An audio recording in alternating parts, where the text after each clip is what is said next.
Ponder on that. President William Ruto joined world leaders at a high-level climate event convened by the UN Secretary General Antonio Guterres and Brazilian President Luiz Inácio Lula da Silva on sidelines of the UN General Assembly UNGA in New York, where he affirmed Africa's leadership in mobilizing resources for green growth and renewable energy.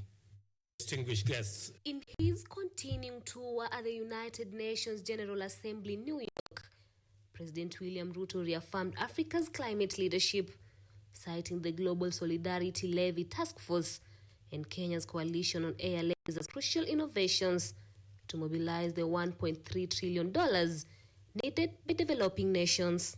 We launched the Global Solidarity Levies Task Force. A first breakthrough came this June when 8 countries, including Kenya, formed a coalition to introduce solidarity levies on premium class flyers. These initiatives must inform the Baku to Belém roadmap to mobilize the $1.3 trillion that developing countries urgently need. President Ruto also used his address at the UN General Assembly in New York to urge nations to back Africa's climate agenda, stressing the need for bold action, genuine solidarity and global unity to confront the escalating climate crisis. Africa is leaning forward to shape its own destiny. We now invite the global community to join us, to stand with us in this noble undertaking. This is the moment to be bolder, to show genuine climate solidarity, and to silence the naysayers. President William Ruto warned that the accelerating climate crisis is destabilizing economies and diverting scarce resources from key sectors.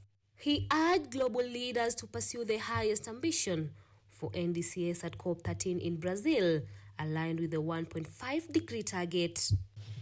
This crisis, ladies and gentlemen, is accelerating with devastating consequences across sectors.